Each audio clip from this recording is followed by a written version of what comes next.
presidential argument. Follow us on YouTube.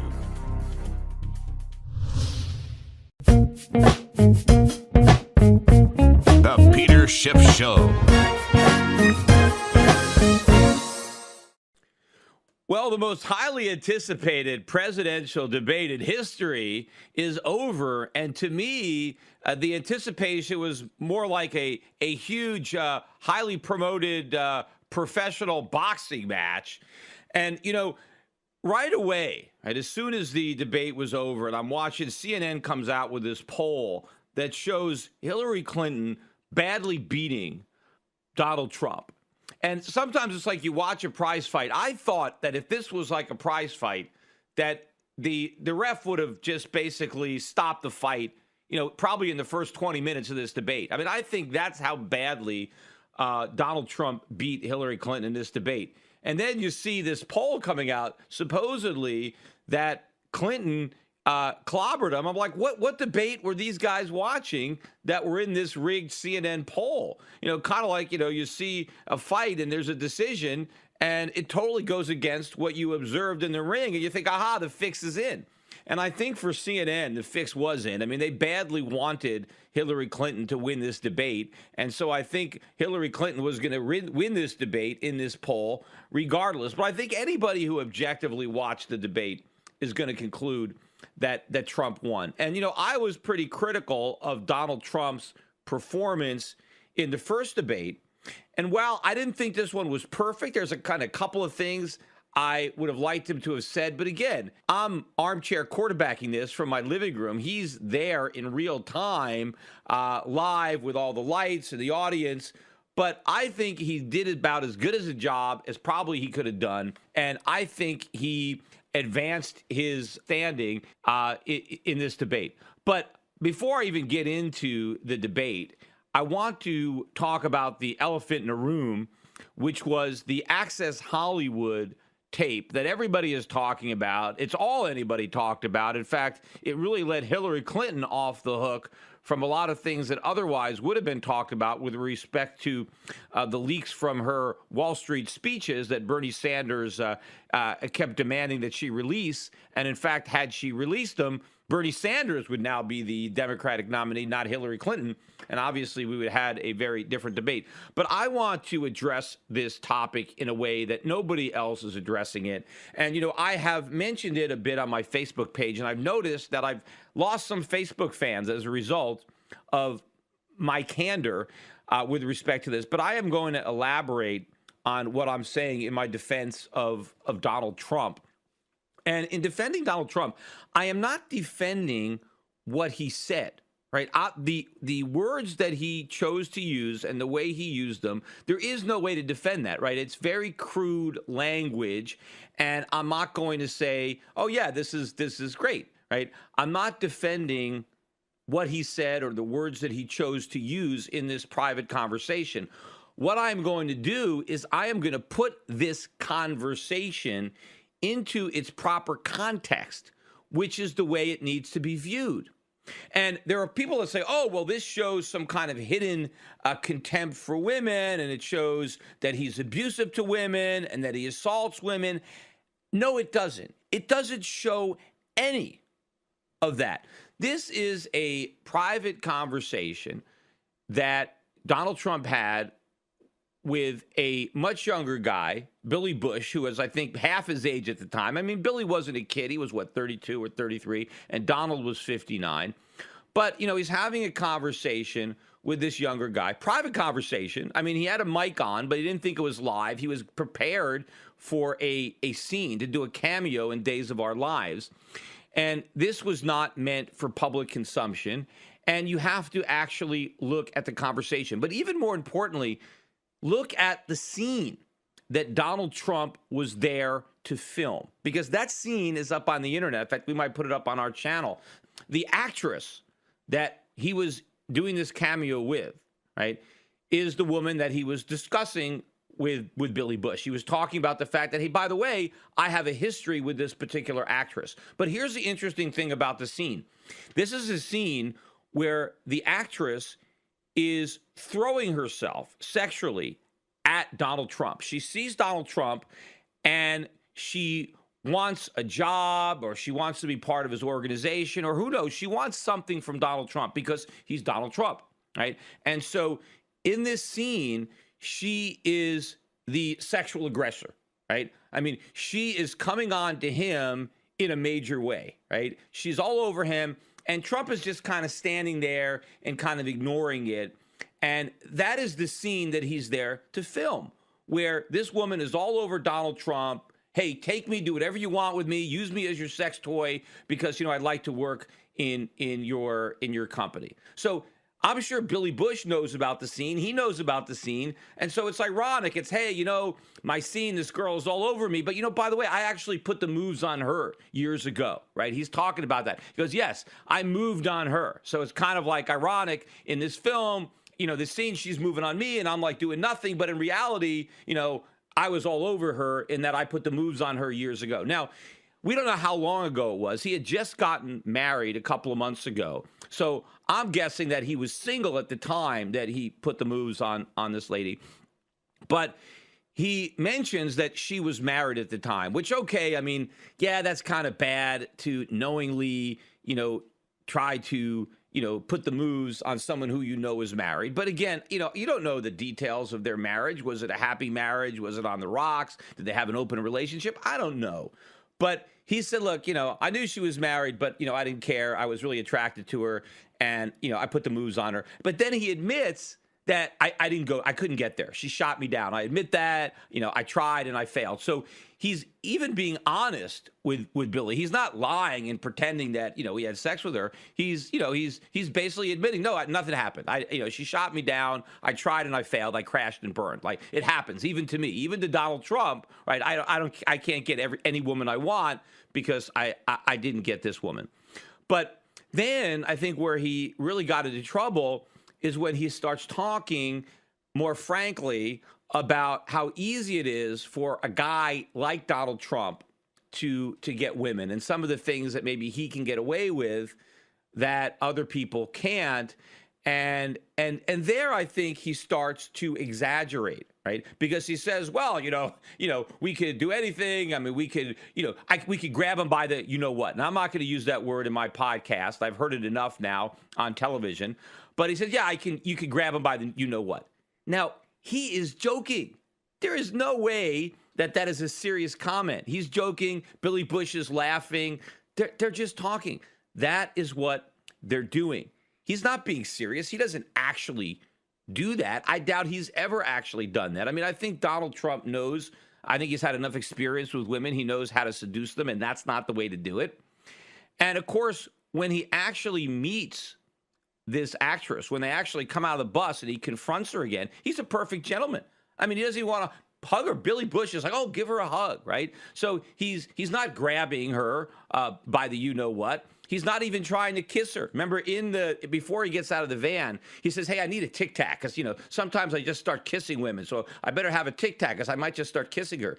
He's not being truthful. He's joking around. Is it boastful? Is it braggadocious? Yeah, it's this locker room talk, which is what he's saying. It's like guys being guys with other guys, just talking stuff that they would never say in mixed company. Now, you could say, well, Donald Trump is 59. He's too old for that kind of talk. Well, Billy Bush was 31, 32. I mean, sometimes you kind of talk down to the level of the person that you're having a conversation with. But I would admit probably that sexually, Donald Trump maybe, is a lot less mature, because I'm sure he has a lot more opportunities than a lot of 60-year-old guys when it comes to women, right? And obviously that is what this Days of Our Life piece was showing, this young woman throwing herself at an older guy. Women are attracted to power. They're attracted to wealth. They're attracted to fame, right? Not all women. Again, I'm not going to, this is a generalization, but that's reality. Donald Trump has all three. He's powerful, he's wealthy, he's famous, right? He's going to get a lot of women that your typical 60-year-old, guy, with a normal job who's no one heard of, right? I mean, he's not going to get the time of day from women. I mean, this goes way back. I mean, who gets the girls in high school, right? The pretty girl. It's the quarterback. Why? He might not necessarily be the best looking guy in school. Maybe he doesn't have the best grades. Maybe he doesn't have the best sense of humor, but he's got status. He's the quarterback, and girls want that. They want that status. They want it even for other girls. Why do you think women want these expensive handbags or things like that? You think guys care about a girl's handbag? We couldn't care less. That's so other women can see that. Hey, I've got this expensive handbag either because I could afford it or my man could buy it from me. So back off because I'm with him because look, he loves me so much. He bought me this handbag. Women are into status, and you get status, a lot with the guy who chooses to be with you, right? What's a trophy wife for a man, right? A guy who's rich and successful. A trophy wife is the younger, attractive woman. That's the trophy. What's the trophy for the girl? The rich guy, the successful guy, the powerful guy, right? Anything. Look at these rock stars. I mean, some of these guys are hideous looking, yet look at the caliber of the women, at least, physically, that they're able to get because they're the center of attention. They're famous. So I can imagine Donald Trump going through life, rich, famous, powerful, having all sorts of women like the woman in this TV show, just, throwing themselves at him. And I'm sure that Donald Trump has an easier time than most guys. He could be more forward with women. He could be more aggressive with women and get away with it. Is that sexual assault? No, not if the woman is okay with it. Not if the woman is receptive to the advances. There is a difference. Now, does he just grab them by, the you-know-what? Of course not. If anybody can't see that he was joking, he said that, like, you remember when he said, I could shoot somebody and I still wouldn't lose support? Do you think he actually meant that he could shoot somebody? No, he was exaggerating to basically say, look, I can get away with a lot of stuff. That's what he's saying about women. Look, I can get away with so much, I can grab them by the you-know-what, right? As a joke to kind of prove a point, but in a way that was really an exaggeration. And again, that is a lot of what you get in locker room talk. You get exaggerations. But one thing that really, really bothered me, I was watching on television, I think it was on CNN, and this woman is talking about the conversation, and she keeps using the word that I'm not using, the body part that he joked about grabbing. And she keeps saying this word over and over again. I didn't even know you could say that on television, but she kept saying it. And this other woman who was a Trump supporter said, well, can you stop saying that word because, my daughter might be watching this and I don't want her to hear it. And then the one who was bashing Trump said, well, how can you support Donald Trump? I mean, he said the word and you're defending him. So, what about how about your daughter there? And I'm thinking, and I wish she would have said this, Donald Trump said it in a private conversation. You're saying it on national television. You know that people's daughters and wives are listening. Donald Trump didn't think anybody was listening but Billy Bush. And that is the important thing. I saw another one of these senators or congressmen who said, oh, I can't support Donald Trump now because, if anybody talked that way to my daughter or my wife, yeah, Donald Trump didn't talk that way to your daughter. He didn't talk that way to your wife. He talked that way to Billy Bush, a guy in a private conversation. Now, again, am I defending what he said in that private conversation? No, right? I mean, have I said things in private conversations to other guys that I would not say in public, that I would not say to women? Of course. I mean, everybody has. That's what makes me so upset. Is this self-righteous, holier-than-thou attitude by all these people who are acting as if this is so terrible when they have either engaged in the same conversation. Either they said words to this effect, they talked like this about women to their buddies, or their buddies talked like this about women to them, and they laughed about it. You know, even Billy Bush is now being fired from his job, right? Just even taking part in this conversation. Do we have to pretend that when guys are together, they don't talk like this? Is it right? No. You know, sometimes they're drinking, you know, obviously these guys weren't doing that. But again, I mean, what do women really think guys talk about? I mean, can they just talk about real estate? Is that what Donald Trump wants to talk to this guy about, real estate or the economy? I mean, he wasn't even running for office back then. He wasn't going to talk politics, right? It was either sports or it was sex. I mean, that's it, right? there's a limited, real subject matter that a lot of guys are going to be bantering about, especially when he's talking to somebody who's 30 years younger than he is. I mean, what do these two guys have in common other than the fact that they both like women? Probably very little. So that was something in common they can talk about. But look, people tell offensive jokes. I've told them an off-color joke. I've told jokes that obviously I'm not a racist or a sexist. I've told Jewish jokes. I'm Jewish. I'm not an anti-Semite. But I mean, do I tell them on a live mic? No. But if you're just with a buddy and you don't think it's being recorded, look, what about girl talk? I mean, don't girls get together? And I'm sure how many women listen to my podcast. It's mostly guys, but there's some gals out there that listen. What do you and your girlfriends talk about when there's no men around? I'm sure you say things about us that you don't really mean. You certainly wouldn't say it in front of us, but all right, just girl talk. You guys you're talking about things. Guys do the same thing. Is it right? Does it mean that we don't respect women? Not at all. I think Donald Trump has a lot of respect for women. And just because he had a comment like this in a conversation, look at the rest of his life. Look at the women in his organization. Look at the women that he's hired. Look at the daughters that he's raised. Look at the sons that he's raised. I pointed this out before. Even in the debate, Hillary Clinton said what great kids he has. I mean, can you imagine the screwed up kids that he could have had? I mean, growing up with Donald Trump with that much money. I mean, these kids could have been like Paris Hilton's, or they could have been drug addicts, or who knows what but he raised some very, very good kids, men and women. And so if you look at the totality of Donald Trump's life and the position that he's been in. Now, of course, yes, has he had a lot of experience with women? Sure, look at his wives. Look at how beautiful his wives are. His current wife, his former wife. He goes out with fashion models. The guy owned casinos. The guy owns Miss USA, Miss Universe. He's surrounded by beautiful women all the time. I bet a lot of these guys are just jealous of the opportunities that Trump has had, the success that he's had, both with women and in life, with his business. I think he's been a very successful guy. And there are people who are going to be jealous of that success. But again, you have all these politicians that feel, oh no, if I stand up for what Trump said, somehow I'm condoning, I'm anti-woman. No, you're not. You're simply acknowledging, okay, yes, guys talk like this sometimes. They exaggerate. They're a little bit of braggadocious. They get on a run. And again, you put it in the proper context. You watch that segment that he was there to film, and you figure that's what they were talking about. We only saw a couple of minutes of the conversation. We don't see the entire conversation that took place in that bus that led up to that particular exchange.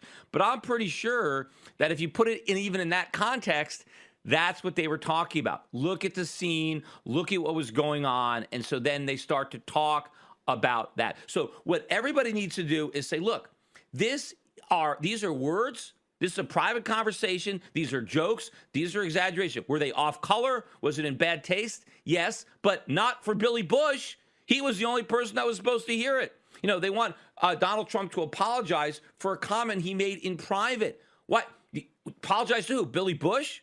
Right? I mean, how do you apologize to people who were never supposed to hear what you said? I mean, do I have to apologize for every private comment I've ever made that might have offended somebody if they heard it? I mean, this whole thing is ridiculous.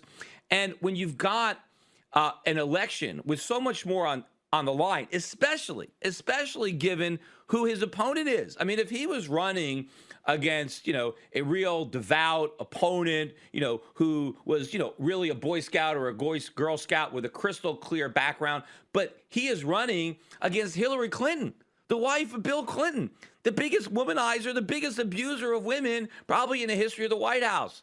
I mean, I don't know. I mean, Jack Kennedy, I mean, but I'm sure, maybe I don't think anybody accused Jack Kennedy of rape. I mean, maybe I'm wrong. I know he had a lot of women in there, but they were probably in there more voluntarily. And look, I'm sure there were a lot of women that Clinton was with that he didn't rape. The fact that you got 4 or 5 coming out and saying he raped me. I mean, I can imagine all the women that he had while he was president that he didn't rape. Because again, a lot of women are going to be attracted to the president. That's, so I'm sure he was able to take advantage of his office to get a lot of girls. That's why he wants to go back, probably. He figures that he wants an encore. And, when people say, hey, this is about Hillary, it's not about Bill. No, it's not, because Hillary is making it about Bill. They keep talking about how it's a twofer, right? You elect her, you get him. She's trying to run on his record.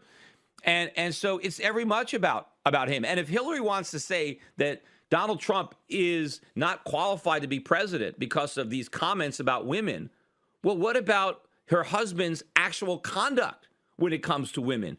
What he actually did with women, not what he just talked about, and again, they say, oh, he's condoning sexual assault. No, he's not. He's not condoning sexual assault. He's not admitting to sexual assault. But Bill Clinton assaulted women, and he won't even apologize for having done that. And then you have Hillary Clinton, who has vilified every one of these women. Normally, right, whenever a woman accuses a guy of rape, right, the feminists, the left, immediately believe the woman, right? The possibility that the woman might be lying never even crosses their mind. The guy is always guilty simply because he's been accused, right? Except when the guy being accused is Bill Clinton, in which case he's always innocent and all the women are liars, right? That's the double standard. That's the hypocrisy. So it makes no sense for anybody to be coming after Trump for this conversation, given Bill Clinton, what he's done, and what Hillary Clinton has done just on the subject of women. And I think one of the reasons that the left and the media is trying to jump all over this is to try to minimize somehow what Bill Clinton did and what Hillary Clinton did by acting as if, well, Donald Trump is just as bad. He's not just as bad. He's not even close to just as bad. And I wonder, too, if all these Republicans who are, just abandoning Donald Trump, I wonder if this is even going to backfire. I wonder if there's going to be more people starting to feel sorry for this because, hey, who among us? What guy, as I said, has not engaged in something similar than Trump? Probably not when you were 59. Yeah, maybe by then you grow out of this conversation. But then again, a lot of us aren't Donald Trump, and we're not living the life of Donald Trump. But we've all had conversations like this. And I'm sure a lot of our elected leaders, a lot of our senators and congressmen, have engaged in stuff. It's not like, look at Anthony Weiner. And again, he's not a good example because, look, obviously he was kicked out. But look at the kind of stuff that Anthony Weiner did. And, compare that to Donald Trump. It's not even in the same in the same ballpark. But if you imagine, Weiner's the guy that got caught. Imagine all the congressmen doing stuff where we don't know about it. They haven't been caught yet, right? They're still getting away with it. So it's all out there. And for people to pretend that this disqualifies Trump from running for president. And also, he made these comments 11 years ago. He wasn't running for office. He was a private person, right? Bill Clinton did all these things as a governor, as the president. He was in office. It's so much different between actually doing the stuff that that Trump joked about doing, and Clinton did it as president. He joked about it when running for president was the furthest thing from his mind.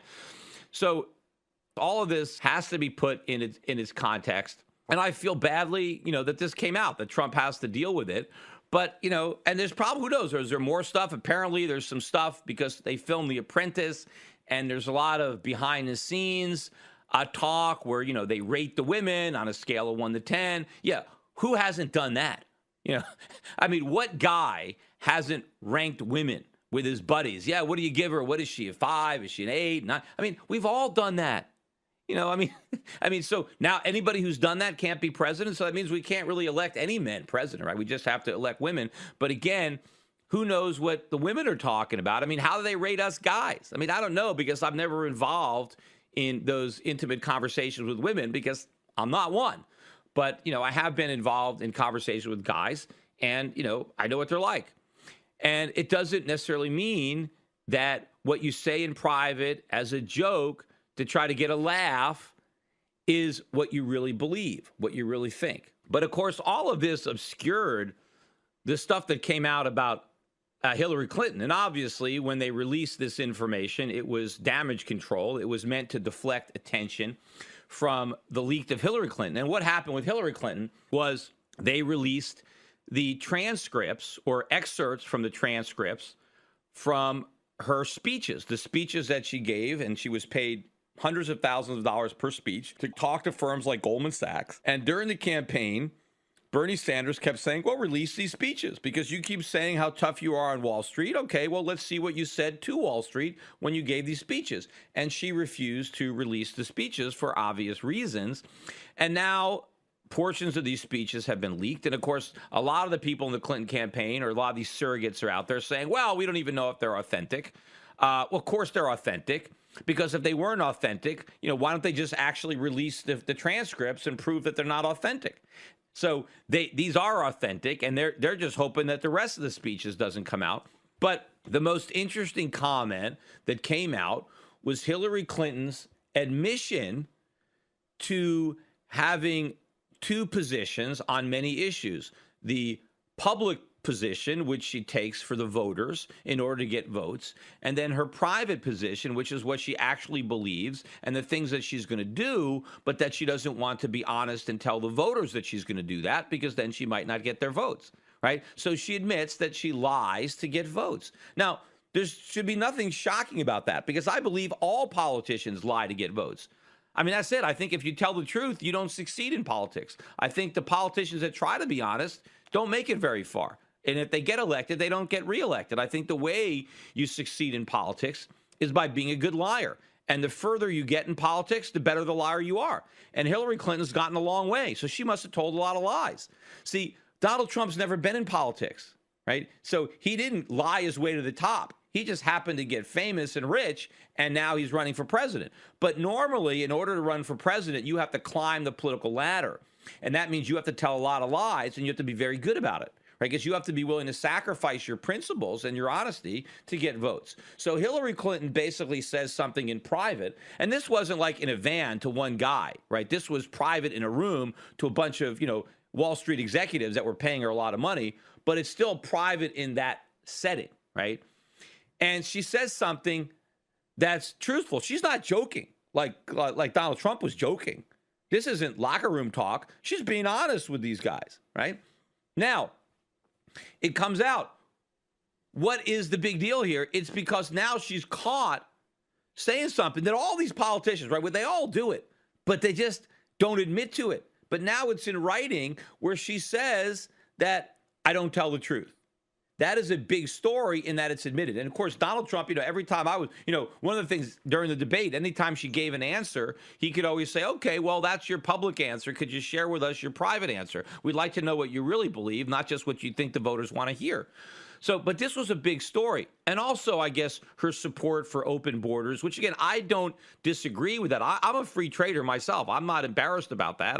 That's one of the things I disagree with Trump on. I mean, we need to do something about the trade deficit, but tariffs is not necessarily the solution unless, we might, at this point, we might actually need tariffs because, it might be a better way for the government to raise revenue and help rebuild our manufacturing. But we need to use the tariffs to replace the income tax or the payroll tax. But, it's not just trade deals that we need. It's not better negotiating. We just need fewer regulations and lower taxes. And Trump does talk about that because we have to rebuild these factories. We just can't negotiate them back into existence. This is going to be a much more difficult thing. But the point about Hillary Clinton is Hillary Clinton is saying that, oh, no, she wants to be tough on the border. She's against the trade deals, too. She's against the TTP. But here in this speech, she's in favor of all that stuff. So it's more evidence that she says one thing and believes the other. It proves that she's a liar. What does this Trump tape prove? Does it prove anything that we didn't know about Donald Trump? No. Donald Trump, all it proves is sometimes when Donald Trump is alone with a guy, they talk about girls or women and they joke about sex. Yeah, every guy does this. This is not news. The only thing that's news here is it happened to be caught on tape and it was leaked. But again, every single one of us has a conversation that we would be very embarrassed if it was all of a sudden all over national television. We've all said things in private that we would never say in public, that we would never say in mixed company, that we would never want our daughters to hear or our wives to hear. But that doesn't mean we don't say them in private. And we all have to admit that that's the way it is. That's the way the world is. And this is not news. What Hillary Clinton is saying is news. It is relevant to this debate, and it should have a lot more attention. But of course, it's not as salacious as the Trump story. And of course, the media wants to jump all over Trump because they're all for Hillary. And you've got all these other Republicans that are scared to death of touching this issue because they've got to get elected, and they're worried about women and how they may lose their support. So they have to just, trash Trump because they have to distance themselves from these comments because they're too afraid to actually discuss them honestly because they're afraid of the sound bites. And, people don't normally listen. I'm on this podcast. I can go over and over it for a lengthy period of time. You don't have a lot of time. So the easiest thing to do is just to condemn the comments, to distance yourself from it, and then say, well, I can't support Trump. Okay, well, then who are you going to support? Hillary and Bill Clinton? So you think that Donald Trump abuses women because he jokes about it or talks about it, and you want to put a far bigger abuser of women back in the White House, and you want to put the woman who condoned it? But more importantly, what about her economic policies? These are supposedly Republicans, and Hillary Clinton is for the opposite of everything they claim to believe. She wants to make government bigger. She wants to expand the power of government. She wants to make sure that the Supreme Court completely ignores the Constitution and fulfills, her politically correct liberal agenda. Right? She wants to do all these terrible things, and these supposed Republicans are like, well, okay, yes, we'd rather have that than a guy who jokes about being aggressive with women, in a van with another guy. And even to the extent that Donald Trump, yes, maybe he is a little bit more forward with women than most people. So what? So what? And I'm sure if the women tells Donald Trump, back off, I'm not interested, I'm sure he backs off because there's plenty of women that are interested. Why would he have to pursue somebody who's not interested when there's so many women who are, just like the actress was portrayed in this soap opera? If anything, where's the outrage at the soap opera? Why are they portraying women like this? Why are they showing a woman, an attractive woman, trying to use sex and trying to use her body in order to get a job, right? Hollywood is doing that. That was on national television. Where's the outrage at Hollywood for portraying women like that? And of course, the truth is there are women that are like that. That's the reality of it all. That is the other elephant in the room that people don't want to acknowledge. But let me get into just some of the highlights of the debate itself, because I thought that Donald Trump did an excellent job in this debate of really turning the tables on Hillary Clinton. I thought one of the better lines is that he talked about all the money that Hillary Clinton has made, the hundreds of millions of dollars that she and her husband have earned. And again, what did they do? Did they start a business? Did they employ anybody? Did they invent a product? Did they provide some kind of unique service? No, they peddled their influence. They sold out their country for quick bucks, right? They made all this money. But then Donald Trump says, how much money did you put into your own campaign? I've put in $100 million. I'm financing my campaign. How much money did you put into your campaign? Nothing, not a nickel. They have put none of their own money into their campaign. And Donald Trump asked her, why is it that you haven't contributed any money into your campaign? And she ignored the question, never answered it. The moderators didn't say, hey, why don't you answer that question? In fact, half the time Trump was debating Hillary, the other half he was debating the moderators. I mean, he would say something and then they would try to argue with him. That's Hillary's job, right? It's like the judge sits back and judges. The judge is not there to prosecute the case. He's not supposed to argue, but these guys were obviously biased, and Trump, Trump could see that. But she never answered the question. And I can answer that question. In fact, I answered it in a tweet. Hillary Clinton does not put any money into her campaign for the same reason that bank robbers don't make deposits. Hillary is in this to make money. She's in it for herself. She doesn't want to spend money becoming president. She wants to make money being president. I mean, think of all the money she made being a senator. Think of all the money she made because she was Secretary of State. I mean, she's going to clean up. as president. So this is all about Hillary. That's why she doesn't want to spend any of her own money, right? She wants to take all the lobbyist money, and then she's going to do their bidding. But another part of it I thought was particularly effective was when Donald Trump really nailed her for her conduct of destroying the emails, particularly in the face of a court order. And he talked about the fact that, hey, if I'm president, I am going to appoint a special prosecutor to look into this. And then later on, he kind of joked. She said something, and he said, yeah, you'll be in jail, right? And I thought these are great comments because, from my perspective, Hillary Clinton going to jail is reason enough for me to want to vote for Donald Trump because I'd like to see her in jail. Maybe her husband, too. Maybe they can share a cell. But the most amazing thing was the way CNN chose to react to this, because all the coverage on CNN was how this means Donald Trump is like Adolf Hitler or Stalin, right? That he wants to throw his political opponents in jail, that he threatened to put Hillary in jail if he wins, like a dictator. I mean, that is not what he did. He didn't say, if I become president, I'm going to throw you in jail. No, he didn't. He said, I think what you did was illegal. And if I'm president, I will make sure that there is a special prosecutor to look into it. And if he finds reason to prosecute, he will. And then she's only going to go to jail if a jury convicts her legally. He didn't say, if I win, I'm going to take you like a dictator and throw you in a stalag, in a gulag, and I'm going to leave you there. In fact, what would Stalin do? He wouldn't just put her in jail. Stalin would kill her, right? I mean, to try to compare Donald Trump to Stalin and Hitler, that's offensive. I'm a Jew. That's offensive to me as a Jew, comparing this guy to Adolf Hitler.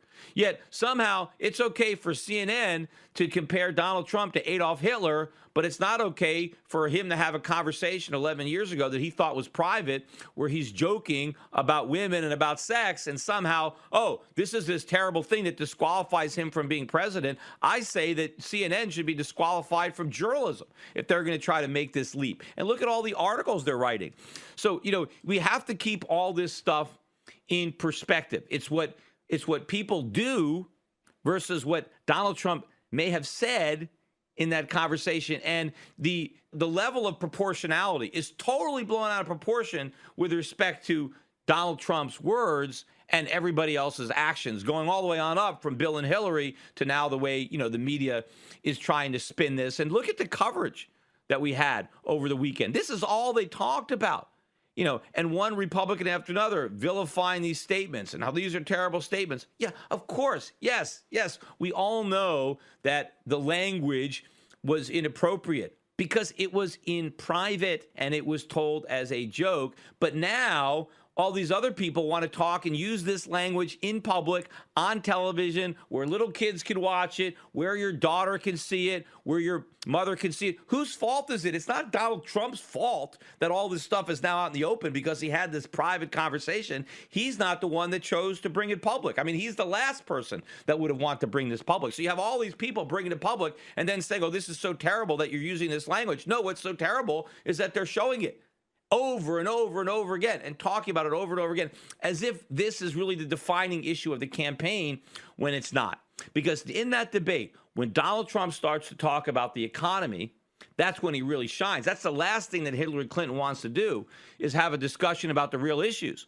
Her hope of winning is to keep this about non-issues, about which candidate has done or said things that are more offensive to women. I mean, that's the idea here. But again, I don't see how Hillary wins that battle. You talk about when you're in a glass house, you can't throw stones. I mean, she's living in the biggest glass house of all. And of course, now this election is important to her because if she's not in the White House, she's probably going to end up in the big house. But I think Trump nailed her on the economy, especially when he talked about the inner cities and African Americans and Hispanics.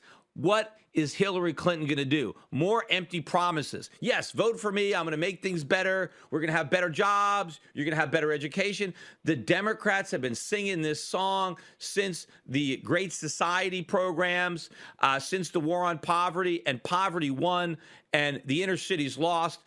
Liberal policies have destroyed these inner cities. You have widespread poverty, widespread unemployment, rampant crime, and Hillary is promising what? 4 more years of that? That's why Donald Trump is saying, hey, what do you got to lose?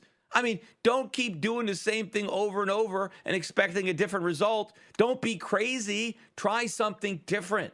Try voting for Donald Trump, because maybe it's going to be different, right? You're not electing a pope. I'm not a choir boy. Yes, I've said things that I'm not proud of. I'm not a career politician, but I'm different. It's because I'm not a career politician. It's because I'm a businessman that maybe, just maybe, I know what's wrong with Washington, and I know what we need to do to solve our economic problems. And, Donald Trump doesn't need to be president. This is not his lifelong ambition like Hillary Clinton. He's probably achieved all the things that he set out to achieve. He has it all. He has fame. He has fortune. He has a beautiful wife. He has fantastic kids.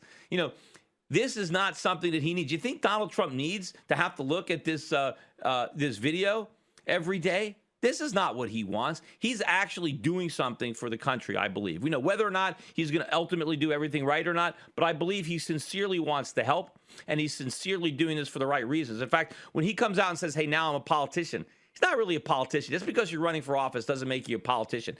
You could say he's a statesman. Hillary is a politician. She's a lifelong politician in politics with her husband, and the things that she has had to say and do to get to the top are despicable.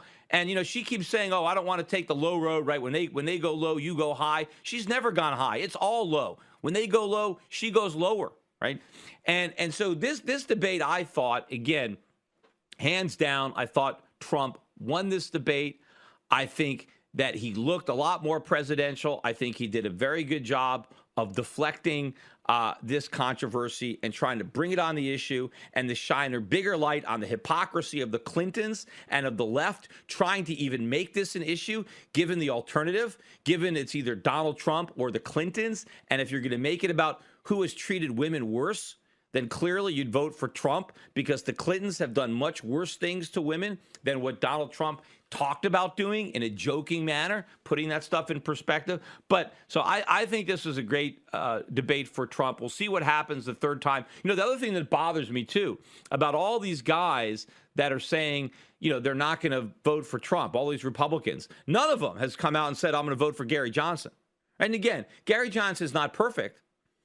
I didn't support Gary Johnson when he ran for president. I supported Ron Paul, but I did vote for him as a libertarian.